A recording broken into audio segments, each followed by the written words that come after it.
some of the ANC's top 7 leaders are currently facing allegations of vote buying at the party's 55th National Elective Conference held in Nasrec earlier this month. The party's electoral committee, chaired by former statesman Kgalema Motlanthe, is said to be investigating the claims brought forward by complainants.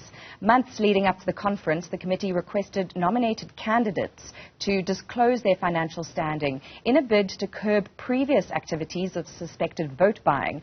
And the committee stressed that those found guilty may face criminal or civil charges. Weighing in on this now is political analyst Sandile Swana, who joins us.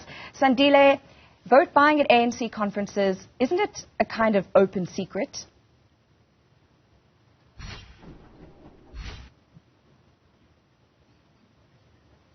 Sandile Swana on the line there. I don't know if you caught my question. This issue of vote buying at ANC conferences, is it not an open secret in political circles? Yes, it is an open secret. Cyril Ramaphosa previously publicly acknowledged that there is a culture of vote buying in the ANC, and they want to root it out. In actual fact, from 2007, the Polokwane Conference, in the ANC Constitution, Clause 25.5 had explicitly prohibited the raising and giving, donating or collecting of funds for the purposes of influencing elective outcomes in the ANC. But from 2012, they made that clause to disappear without following any constitutional procedures and continued the practice of buying votes. Sandile, we were speaking about the sort of open secret of suspected vote buying at ANC conferences. How can the electoral committee of the party follow up on these claims, looking at financial records, when, as is suspected, much of the vote buying is done in cash? Yes, corruption in general is done in secret, and it is always aimed to cover up the trail of the perpetrators of any type of corruption. So for that reason, it's not always easy to use average day-to-day techniques of investigating corruption. That is not to say there are no advanced methods of investigating corruption. So where that takes us to is to say the Electoral Committee of the ANC, knowing that since the Polokwane Conference of 2007, they have been struggling with the buying of votes.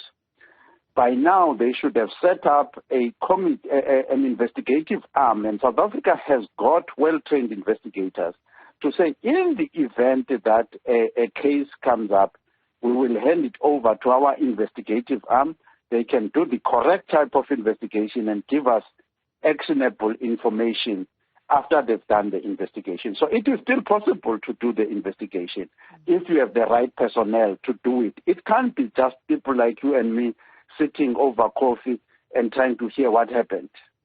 Yes, so when Ramaphosa addressed this issue of the absent clause, he said it just fell away. The clause from the 2007 Polokwane Conference has had a provision regarding misconduct and disciplinary proceedings which could be invoked and instituted against an ANC member for giving, collecting or raising funds for campaigning activities within the ANC. Here's the clincher, aimed at influencing the outcome of a conference or meeting. So for 15 years, the ANC's own constitution has had no provision against vote buying at conferences. What do you think that has cost the party internally? The correct legal position is that a clause such as the one you are referring to, which prohibits any ANC member or public official from using money to influence the outcome of a conference, there is no resolution anywhere in ANC records that says that clause was removed from the Constitution. So what they've done is to physically remove it, not to legally remove it. So actually, clever and competent lawyers can actually enforce that clause without going through any other process, because the clause was never removed in a proper conference of the ANC. For the past 15 years, it's there. Although Ramaphosa makes the casual observation that the the clause just fell away. A clause never falls away in a constitution, just falls away literally as if it's a piece of something that falls away. There's no such a thing. That statement is misleading the public. So as the Electoral Committee now looks into this issue, what do you think it needs to bear in mind as it combs through financial records it seeks from delegates at the ANC 55th Elective Conference? There are two things that need to inform and guide any investigations and inquiries. The first one is that this is first and foremost an ethics inquiry, as opposed to saying it is strictly a criminal or civil inquiry. To say, did this person actually violate our code of ethics or not? Two, did this person damage the reputation of the ANC by behaving in this way? So if you use those two tools as points of departure, your chances of getting a success in a disciplinary hearing are much higher, because the standard for a criminal case is so high that you're unlikely to meet it. Meantime, because a lot of the comrades have hidden behind criminal procedures to stay in office for 5, 10 years, 15 years, like Jacob Zuma, whilst the criminal process is dragging on and dragging on and dragging on. So they need to use a reputation which is there in the ANC constitution. They need to deal with ethics as well. So to me, those are the two areas they need to pursue in this matter. As we discuss this, of course, the issue of the CR17 campaign funding has been a protracted point against President Cyril Ramaphosa. Questions about that funding, the fact that Bosasa was one of the donors to that fund. He said that as long as funding is for things like travel or venue hire or what seems to be characterized as legitimate political campaigning, it's all above board. And that's very distinct from buying votes outright at a conference in contravention, as you've pointed out, of a provision that was at least in the ANC constitution formally in 2007. How important is it to make that distinction when it comes to political funding?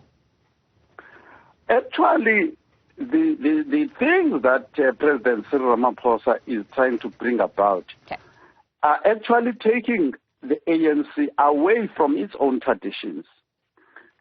For instance, if you have been in the ANC for 15 years, let's say before 2007, or in the ANC for 30 years, during the period that you've been a cadre in the ANC, that is your campaign. In other words, your 30-year track record of success and productivity in the ANC. So this issue of campaigning, trying to be elected, is a new phenomenon. This one of trying to campaign to be elected or deployed for a particular task is a new. It was historically, it was your previous and established track record of performance that spoke for you and caused you to be elected, not campaigning in any form. Now, to use money in whatever shape or form, as things stand, that clause 25.5 prohibits anyone from using any money, whether it's to climb a tax or to do anything. Don't use money to influence the outcome of an election. So the distinction that President Ramaphosa tries to make is actually not relevant in terms of the constitution itself of the African National Congress. Political analyst Sandile Swana there, thank you very much for your time.